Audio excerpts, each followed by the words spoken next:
हरिओम। नमो नमः। आप सभी का इसमें हार्दिक अभिनंदन, स्वागत। जैसे कि जानते हैं, इसमें मैंने एक पाठ चला रहे हैं। अभी लघु सिद्धांत कौमुदी का पाठ चल रहा, वो भी कहाँ चल रहा है? असंधि प्रकरण चल रहा है। असंधि प्रकरण में सकंद्वादिषु ये चल रहा। ये दूसरी बार तीसरी बार है, हालांकि एक बार पूरा लगभग तब्दील तक हो गया है। चलते हैं। सकंद्वादिषु पर रूपम वाच्यम क्या है? यही ना है? क्या है? ये पर रूप करता है। क्या करता है? पर रूप। टी से अगर सकंद्वादि गण में पठित जो शब्द हो, उनकी जो टी उनसे क्या परे हो, अगर अच परे हो तो पूर्व पर के स्थान में पर रूपे अर्थ तो हम बताए थे कि सकंद्वादि गण पठित शब्द गट की भूताया टी तदव्यवहित उत्तर पदाध्यक्ष परे पूर्व परे स्थाने पर रूप में का देशा स्यात्। क्या है उज्ज्वल जी? आए पुस्तकिया कहाँ है आपकी? दिखाओ। कहाँ है? नीचे है, लेके नहीं आए। कोई बात नहीं, ठीक है। पुस्तक पढ़ रही होगी नीचे बेचारी, यहाँ क्या करेगी आकर के? क्या अच्छा करते हो। चलो, तुम आ गए, खड़े हो गए खंभे की तरह, सुन रहे हो। श्रवणम श्रुतम हरति पापानि। ये इतने बड़े लड़के हैं, पुस्तकिया खुबा देते हैं। इनको खोज खोज के दो, बताओ। अरे राम दे, गुरुकुल चलाना ना बड़ा कठिन काम है महाराज। गुरुकुल के बच्चों को संभालना, देखना, सब बहुत कठिन काम। अब इतने बड़े बच्चे हैं, रोज पुस्तक खुबाता है। दूसरे दिन खोज करके क्या करे? वार्डन भी परेशान, सब परेशान। अब ऐसे खंभा की तरह खड़ा अच्छा नहीं लग रहा है। किसी के पास दुई नहीं है? पुस्तक दे दो एक ठो, कोई पढ़ ले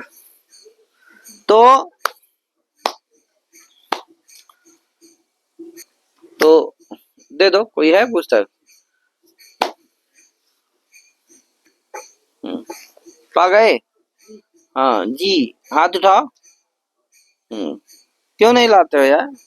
लाया करो। चलो, तो सकंद्वादि इसका अर्थ बताए थे, ठीक है ना भैया? अर्थ याद कर लिए ना?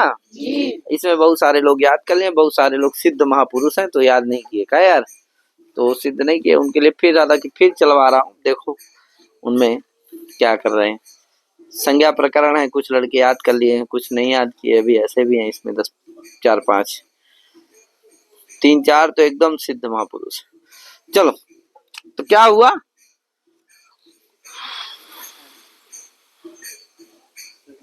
अब देखो, मनीषा क्या प्रयोग है? मनीषा। मनस धन ईसा। मनस धन ईसा। अब यहाँ पर मनस धन ईसा में मनस में बताए थे किसकी टी संज्ञा हो गई है? मनस में अस की टी संज्ञा हुई है, ठीक है ना भैया? कैसे हुई है सब पूर्व पाठ में आ चुका है, उसको देख लेना तो समझ में आ जाएगा। तो मनस में अस की टी संज्ञा हो गई, तो सकंद्वादिगण पठित शब्द कौन हो गया? मनस धन ईसा या मनीषा, ये शब्द हो गया। उसमें टी कौन है? मनस में आस। उससे उत्तर पद परे कौन है? ईसा। ईसा उत्तर पद है, उसका आदि अच कौन है? ई। उत्तर पद कौन है? ईसा। और उसका आदि अच कौन है? ई। है कि नहीं? दो अच है ईसा में, दो अच है। एक तो आदि अच है कौन? ई। और अंतिम अच है कौन? सा का आ। अरे दो अच है ईसा में, एक ई और एक सा का आ। तो आदि अच कौन है? ई। अंत्य अच कौन है? सा का आ। तो आदि अच कौन हो गया? उत्तर पद कौन हुआ? ईसा। उसका आदि अच कौन हो गया? सा का ई। ईसा का ई। इसलिए क्या हो जाएगा? पूर्व पर के स्थान में आ ई के स्थान में क्या हो जाएगा? पर रूप हो जाएगा। क्या? ई। तो क्या बन जाएगा? आ ई के स्थान में क्या हो जाएगा? ई। तो क्या बन जाएगा? मन धन आस के स्थान में क्या हो जाएगा? आस। और ई के स्थान में ध्यान देना, टी के और पूर्व से क्या लिया जाएगा? टी। और पर से क्या लिया जाएगा? उत्तर पद का आदियच। तो पूर्व कौन हो गया? टी कौन? आस। और उत्तर और पर कौन हो गया? ई। टी आस और ई के स्थान में क्या हो जाएगा? पर रूप ई हो जाएगा। क्या बन जाएगा? मन धन नालंत रहेगा है, मन धन ई धन सा मिला दो, मनीषा, ठीक है ना? करकंधु इसी तरह, कर्क धन अंधु। टी कौन हो गया? कर्क में ककार उत्तरवर्ती अकार, द्वितीय ककार उत्तरवर्ती अकार है। उससे पूर्व में टी संज्ञा कर लिए, इसलिए नहीं करेंगे। टी से टी संज्ञा कर लेना। और उससे उत्तर पद का अच कौन हो गया? अंधु का आ। तो पूर्व पद के स्थान में पररूप एकादेश आ के स्थान में क्या हो जाएगा? आ हो जाएगा। आगे सकंधु में इसी तरह सकथा नंदु, यहाँ भी सकंधु करकंधु मनीषा आकृति गण में ये जो सकंधु आदि गण है, ये कैसा गण है? आकृति गण। क्या है? आकृति गण। क्या है? आकृति गण। आकृति गण का मतलब समझते हो? आकृति गण का मतलब स्वरूप से जाना जाता है। आकृत्या स्वरूपेण गण्यते ज्ञायते इति आकृति गण, है कि नहीं? जिसका स्वरूप से ज्ञान हो। हाँ, अब जैसे अन्य संधि करके जिस प्रयोग की सिद्धि ना हो रही हो, जिस प्रयोग की सिद्धि अन्य कुछ संधि कर, दीर्घ संधि करने से ना बन रहा हो, यण करने से ना बन पा रहा हो, केवल वो पर रूप से ही सिद्ध हो, तो ऐसे शब्दों को कहाँ समझना चाहिए? सकंधवादी गण में समझ लेना चाहिए। मान लो सकंधवादी गण में 10 ठो को पाठ कर दिए, कुछ ऐसे भी शब्द हैं जो अन्य संधि करके बन नहीं सकते हैं, उनका भी प्ररूप करके ही वो प्ररूप करने पर ही वो शब्द बनेंगे। तो ऐसे शब्दों का भी पाठ क्या कर लेना? कहाँ मान लेना चाहिए? सकंधवादी गण में मान करके वहां भी प्ररूप कर लेना चाहिए। निश्चित नहीं मानना है कि 5 ठो ही शब्द उसमें पढ़े, ऐसी बात नहीं है। उसमें जो भी प्ररूप करने से बन जा रहे हैं वो सभी शब्दों का पाठ उसमें मान लेना चाहिए। आकृति गण का मतलब ये है, समझे कि नहीं? जो प्ररूप करने से बन जा रहे हैं ऐसे शब्दों का पाठ सकंधवादी गण में है। कोई निश्चित शब्द उसमें नहीं पठित है कि 5 ठो है कि 10 ठो है कि 50 ठो है, 100 है, 500, 1000 है, ऐसे कोई शब्द उसमें निश्चित नहीं। जो भी प्ररूप करने से बन जा रहे हैं, अन्य संधि करने से नहीं बनते और प्ररूप करने से बन जा रहे हैं, उन सभी शब्दों का पाठ कहाँ मान लेना चाहिए? सकंधवादी गण में मान लेना चाहिए। ठीक है ना गणेश शास्त्री जी? हाँ, आगे क्या है? मारतंडा प्रयोग है। मारतंडा देखो, अब मारतंडा में मृतंडाद आगता मारतंडा, तो मृतधन अंडा क्या है? मृतधन अंडा। मृतधन अंडा रहता है। अब यहाँ क्या होगा? मृत में तकारोत्तरवृत्ति अकार है और टी कौन है यहाँ? मृतधन अंडा।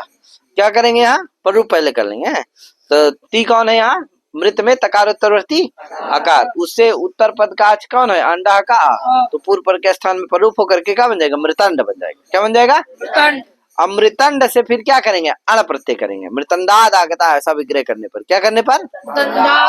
मृतंडा में बड़ा समस्या है। बहुत लोग मार तधन अंडा ऐसा भी विग्रह करते हैं।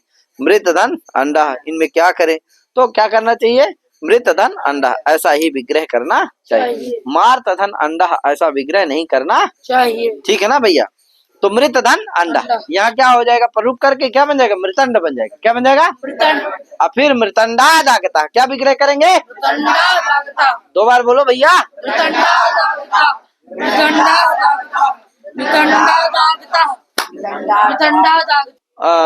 मृतंड बन जाएगा। फिर मृतंड से किस विग्रह में?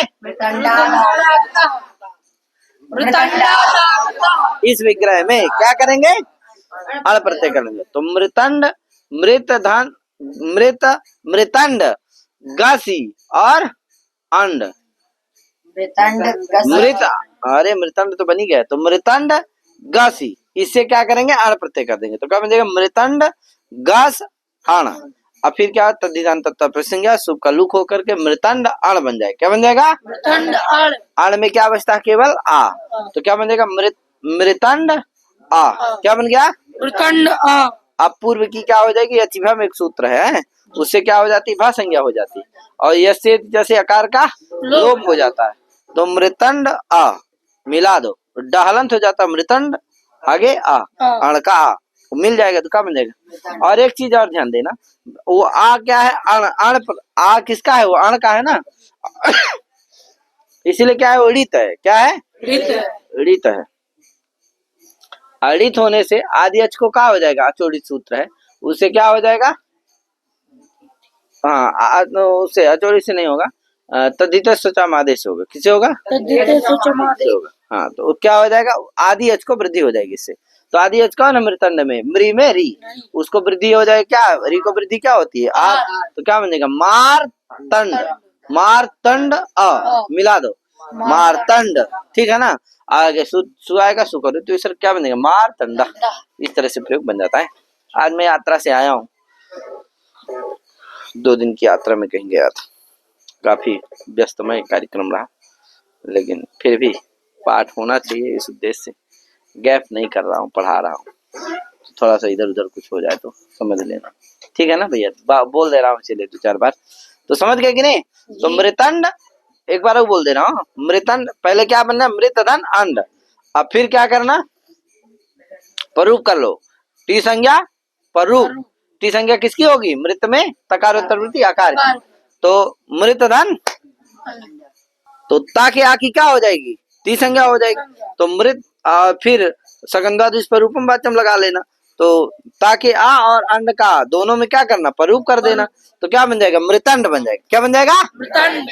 मृतंड। अब फिर मृतंडाद आगता इस विग्रह में, किस विग्रह में, इस विग्रह में क्या करना, मृतंड। इस विग्रह में अण प्रत्यय हो जाता है, किस सूत्र से, तथागता। सूत्र क्या है, तथागता सूत्र, उससे क्या हो जाएगा, अण प्रत्यय हो जाएगा। तो क्या किस स्थिति में होगा, मृतंड गासी, इससे अण प्रत्यय होगा। तो मृतंड गासी अण, मृतंड अण। फिर प्रातिपदिक संज्ञा होगी, और फिर सुपो धातु प्रातिपदिक से गस का लुक हो जाएगा, और फिर मृतंड अण क्या बनेगा, अण में अड़ा चला जाएगा, क्या बचेगा, आ। तो मृतंड आ। अब फिर तद्धिते सोचा मादे से क्या करना, आदि अच को आदि अच में री को वृद्धि कर देना, आर। तो क्या बनेगा, मारतंड आ, मिला दो। आप भा संज्ञा, भी रुक जाओ, मारतंड आ। अब क्या करना, भा संज्ञा करना, किसकी, मारतंड की, ये जीव हमसे। और ये से डाके आ का लोप कर देना। तो मारतंड ये हलंत बन जाएगा, फिर आगे आ है, तो मारतंड आ। अब मिला दो, क्या बन जाएगा, मारतंड। अब फिर सु आएगा, प्रातिपदिक संज्ञा होकर के तद्धितांतत्वात् सु आएगा, सुकरुत्व विसर्ग होकर के क्या बन जाएगा, मारतंडः। ऐसा प्रयोग बनता है, ठीक है ना। हाँ, तो इसको ध्यान रखना। आगे चलो, ओमांगो से सूत्र है, देखो, ओम च आंग चैति ओमांगो, ओम च तयो ओमांगो, आगे चा, 2 पद का सूत्र है जी। तो क्या कहता है, आत आ जाता है इसमें, क्या आता है, तो क्या कहेगा, अकारात अव्यवहित उत्तर ओम आंग च परे पूर्व परे स्थाने परूप में का देश है कि नहीं। किससे पर में हो, अकार से। अकार से क्या पर में हो, यदि ओम अथवा आंग पर में हो, तो ओम आंग नहीं कहना परे, कहना ओम आंग घट के अच पड़ता, क्या कहना, ठीक है ना भैया। तो अकारात अव्यवहितोत्तर ओम आंग घट के अच पड़ता पूर्व पर्यवस्थाने परूप में का, ये भी परूप करता है, ठीक है भैया। ओम आंग घट की अकारात अव्यवहितोत्तर ओम आंग घट की भूते अच पड़ता पूर्व पर्यवस्थाने परूप में का आदेशा से, तो परूप हो जाएगा पूर्व पर के स्थान में। तो देखो, शिवाय ओम नमः, शिवाय धन ओम धन नमः। तो देखो, शिवाय में यकार उत्तरवर्ती यकार है कि नहीं है, उसे ओम काच परे है कि आंग काच परे है, ओम काच परे है, क्या ओ क्या है, ओम संबंधी अच्छा है कि नहीं है, अरे ओम ही का तो अच्छा है वो, इसलिए क्या हो जाएगा, पूर्व पर के स्थान में परूप का देना, यानी कि आ और ओ के स्थान में क्या हो जाएगा, ओ। तो क्या बनेगा, शिवाय ओम नमः। ध्यान देना, शिवाय में चतुर्थी व्यक्ति हुई है, किसके योग में, नमः के योग में है। नमः स्वस्ति स्वाहा सदा अलम वसति युगाच एक सूत्र है, उसी के द्वारा क्या होती, चतुर्थी व्यक्ति होती, शिवाय ओम नमः। अब आया क्या, शिवे, क्या आया, शिवे, शिवे, शिव धन आंग धन ई, क्या इसका विग्रह है, शिव धन आंग धन ई, शिव धन आंग धन ई। आंग में का की क्या होती है, संज्ञा होकर लोप बचता, क्या बचता है, शिव धन आ धन ई। इसमें ध्यान रखिएगा, आंग क्या है, उपसर्ग है, और ई का जो ई है वो क्या है, धातु है, क्या है, धातु। अब इसमें 2 कार्य प्राप्त है, पूरा नहीं बताऊंगा, पूरा अगले पाठ में बताऊंगा, बस थोड़ा सा बता दे रहा हूँ। तो 2 प्राप्त है, एक शिव में वकार उत्तरवर्ती कार, और आंग के आ में क्या प्राप्त है, आकाश वर्ण दीर्घा, इसके बाद सूत्र आने वाला, उससे क्या दीर्घ प्राप्त है। और आंग के आ और ई के ई में क्या प्राप्त है, आदगुणा से गुण प्राप्त है। तो दीर्घ भी प्राप्त है और गुण भी, 2 कार्य प्राप्त है। कहाँ कहाँ प्राप्त है, शिव शिव शिव में वकार उत्तरवर्ती आकार, और आंग के आ में क्या प्राप्त है, दीर्घ प्राप्त। और कहाँ गुण प्राप्त है महाराज, आंग के आ और ई के ई में क्या प्राप्त है, गुण प्राप्त है। और दीर्घ कहाँ प्राप्त है, शिव आ में क्या प्राप्त है, दीर्घ, और आ ई में क्या प्राप्त है, गुण। क्या, गुण, गुण, जी तो क्या हुआ, क्या प्राप्त है? और आदि में गुण प्राप्त है। क्या आ में दीर्घ प्राप्त है, आदि में गुण प्राप्त है। बोलो, आ में दीर्घ प्राप्त है और आदि में गुण प्राप्त है। कहाँ है? आ में दीर्घ प्राप्त है और आदि में गुण प्राप्त है। ए दिव्यांशु बताओ, कहाँ आ में दीर्घ प्राप्त है? आ में दीर्घ प्राप्त है हाँ, और आदि में गुण प्राप्त है। कहाँ है आ? कहाँ है आई? खोज पाओगे? खोज पाओगे, भटक जाओगे। कहाँ है आ? कहाँ है आई? अरे उसको कहाँ देख रहे हो तुम? हंसे भी सुहावन है, क्या नाम है इसका? इट्ठे एकदम बीच में घुसा है, वो कौन लड़का है? अब उसको आगे करो, कहाँ घुस गया वो? तुम पीछे चले जाओ। हाँ हाँ, तुम दिखोगे, वो तो एकदम छुप गया है बेचारा महामृत्युंजय। कहाँ घुस गए? ठीक घुस गया कि पूछबा ही न करे, दिखबा ही न करे तो बवाल झंझट ही खत्म है। कहे महामृत्युंजय? हाँ बोलो महामृत्युंजय, कहाँ है आ? कहाँ है आई? कहाँ है? खोज रहे हो? नहीं खोज पा रहे हैं। अरे खोज रहे हो? नहीं खोज रहे हो? नहीं खोजना, क्या खोजोगे? इधर बताओ, इधर इधर दो दिव्यांशु बताए। हाँ दिव्यांशु बोलो। शिव के वकार उत्तरवर्ती आकार में आ प्राप्त है। अरे आ प्राप्त है, दीर्घ प्राप्त है और शिव और आंग के आ में दीर्घ प्राप्त है। अरे अलग अलग न हो प्राप्त है, इन्हीं दोनों में दीर्घ प्राप्त है। हाँ ये बात हुई। कहाँ कहाँ दीर्घ प्राप्त? फिर बताओ, कहाँ दीर्घ प्राप्त है? शिव के वा के आ में और आंग के आ में। हाँ, शिव के वकार उत्तरवर्ती कार आंग के आ में क्या प्राप्त है? दीर्घ प्राप्त है। और आंग के आ में और ई के ई में गुण प्राप्त है। समझ गए जी, तो ये बात है।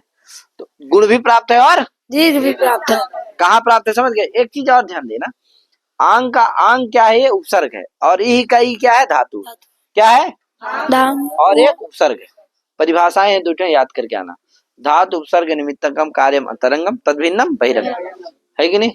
असिद्धम बहिरंगम अंतरंगे, दो परिभाषाएं। क्या क्या है? धातु उपसर्ग निमित्तकम कार्यम अंतरंगम तद्भिन्नम और असिद्धम बहिरंगम अंतरंगे। ये क्या करके आना? याद करके। अंतरंग क्या है? तो धातु उपसर्गयो कार्यम अंतरंग। और बहिरंग क्या है? तो तद्भिन्नम बहिरंगम। फिर असिद्धम बहिरंगम अंतरंग। ठीक है ना? पहली अंतरंग को बताने वाली परिभाषा क्या है? धातु उपसर्गयो कार्यम अंतरंगम। और बहिरंग को तद्भिन्नम अंतरंग। और इनमें कौन होगी? असिद्ध कार्य अंतरंग कार्य होगा, बहिरंग कार्य होगा, उसको बताने वाली परिभाषा है तीसरी, असिद्धम बहिरंगम अंतरंगे। बहिरंगम अंतरंगे कार्य कर्तव्य बहिरंगम सिद्धम भवति। अंतरंग कार्य करना हो तो बहिरंग क्या हो जाता है? असिद्ध हो जाता है। नहीं हो जाता है। मान लो कोई कर रहे हैं, कोई गांव का है, आपने फूफा आ गए तो गांव वाले को कोई क्या कर देगा? भगा देगा। कहे यार फूफा आ गए, अपना साला आ गया तो फूफा को भगा देंगे, साला को नहीं जानते, धुलाई होगी, घर जाएंगे तो कहे। इसलिए क्या करेंगे? तो जितना अंतरंग होगा उसको क्या करते हैं? बुला लेते हैं। बहिरंग वाले को क्या कर दिया जाता है? भगा दे, असिद्ध कर दिया जाता है कि नहीं? उसी तरह से है या सिद्धम बहिरंगम अंतरंग। अंतरंग की कर्तव्यता में बहिरंग शास्त्र क्या होता है? असिद्ध होता है। समझे कि नहीं? अंतरंग शास्त्र कहते किसको है? तो धातु उपसर्गयो कार्यम अंतरंग, यानी धातु और उपसर्ग को मान करके, निमित्त मान के होने वाला जो कार्य होता है उसे अंतरंग कहते हैं। और जो तदभिन्न होता है बहिरंग होते हैं। यानी धातु उपसर्ग निमित्तक कार्य जो नहीं होता वो क्या होता है? बहिरंग होता है। तो ये अंतरंग कौन है? धातु उपसर्ग निमित्तकम कार्यम अंतरंग तदभिन्नम बहिरंग। इसको क्या करके आएंगे? कल याद करके आएगा। जो याद करके आएगा उसी को सिर्फ यही लगेगा, जो याद करके नहीं आएगा उसको लगने वाला नहीं है। क्योंकि करना तो पड़ेगा बेटा, परिश्रम के बिना कुछ नहीं। ठीक है, सभी को हरि ओम, नमो नमः, जय श्री राम, शुभ रात्रि।